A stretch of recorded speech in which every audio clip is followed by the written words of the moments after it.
κατάλαβες MCs.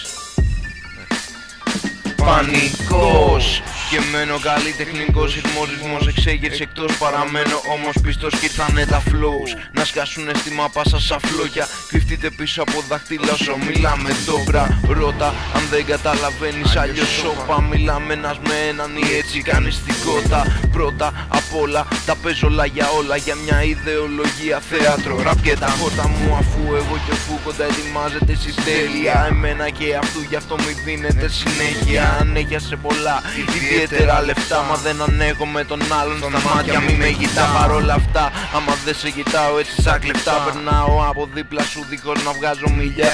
Αναρωτιέσαι το θέμα τι άλλο είπε πια. Και χαίρομαι που σε τρόλαρα και θα το κάνω ξανά. Αθήνα, η πόλη που ζει στην πείνα. Φθηνά κόλπα για δύναμους σκήνα. Σκλαβώνουμε άνθρωπους μεταφέροντας σε τόπους με νέους τρόπους, προσθέτοντας μεγάλους σκόπους.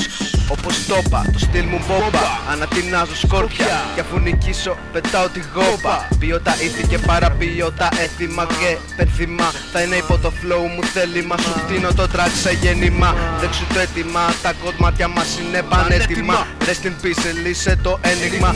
Είναι ώρες που θέλω να σκεφτώ ότι απέγιναν οι MCs όταν αίμα ευθυνάν. Και τα beats ρήμες έφερναν dope magnum. Υπέφεραν το μυαλό τους χάνουν. Δεν ξέρουν που παν, πίνουν και τριγυρνάν. Η δύναμη της τέχνης μας τους πατά. Έχω πιει, τα βλέπω πράσινα σαν ανεβστά. Τα βάζω στη βαλίτσα, γελάω δυνατά. Καθώς έσπρωξα ότι αγαπούσες το νου σου γενικά. Εκεί που πατήσαμε, εκεί στα πιο βρώμικα στενά. Στα πιο βρώμικα στενά. Στα πιο βρώμικα στενά. Εκεί που πατήσαμε. Το χέρι κάτω, χαμηλά. Υποψίες δεν χρειάζεται να κινήσουμε.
Γιατί, πού, πότε, ποιος, ναι.